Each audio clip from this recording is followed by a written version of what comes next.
अप्रैल 2023 को इस नंदी शाला का उद्घाटन हुआ था और उस समय यह बताया गया था कि यहाँ कम से कम 2000 नंदी रखने की व्यवस्था की जाएगी। लेकिन ये किसने बताया? ये उसी टाइम जो भी चल रही थी बात, नहीं कोई आपके पास तो और जो मैंने कहा कि इसका उद्घाटन जो जल्दीबाजी में किया गया, क्योंकि आज भी यहाँ कंप्लीट है और इसके नीचे से पानी भी नाले का निकल गया और ये भी चर्चा है कि इसको कहीं शिफ्ट करने की भी सरकार की योजना है, क्योंकि नीचे से पानी निकल गया जो उसके बीच में से नदी थी ऊपर से। तो जल्दबाजी में बनाने का क्या करना है? अगर शिफ्ट करना है तो इसका जो खर्चा हुआ है सरकार की जो भरपाई कौन करेगा?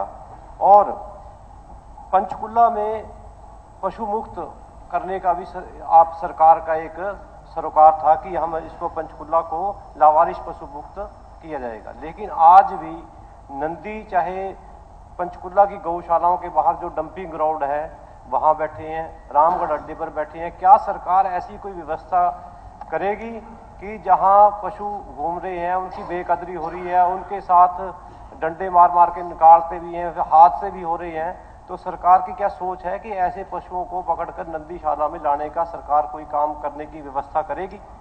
मंत्री जी। आदरणीय अध्यक्ष जी, मैं माननीय सदस्य को यह बताना चाहता हूं कि जो पशु सड़कों पर घूम रहे हैं, मैं ये मानता हूं कि वो पूरी तरह से मुक्त नहीं हुए हमसे, लेकिन अभी हमने एक अभियान भी लिया है कि पूरे हरियाणा में 2 महीने तक ये स्पेशल अभियान चलाकर हम इनको इकट्ठा करके और नंदीशालाओं में और गौशालाओं में पहुंचाएंगे। माननीय मुख्यमंत्री जी ने भी इसमें पहले जो 40 करोड़ का बजट होता था, 400 करोड़ का बजट इसमें दिया है। तो इसके बारे में मेरी आदरणीय जो गौशाला के जो गो आयोग के जो चेयरमैन हैं उनसे भी बात हुई है। एक स्पेशल अभियान उनको मुक्त करने के लिए चलाया जा रहा है। धन्यवाद। अध्यक्ष महोदय, जैसे कई जगह बेसहारा या लावारिस पशुओं की वजह से एक्सीडेंट हुए। दीप जी, वैसे तो मैं क्योंकि मेरी विधानसभा का ये मसला नहीं, है, मामला है, ये विधानसभा की बात मैं रिप्लाई दूंगा तो नहीं विधानसभा की बात नहीं, जहाँ कोई एक्सीडेंट होते हैं वो उनको मुआवजा देने की सरकार की कम से कम 2000 गऊ गाय पिछले 4 साल के अंदर गौशालाओं के अंदर, पंचकुला के अंदर 4 नई गौशालाएं खोल के, एक नंदीशाला खोल के वहां पहुंचाई है।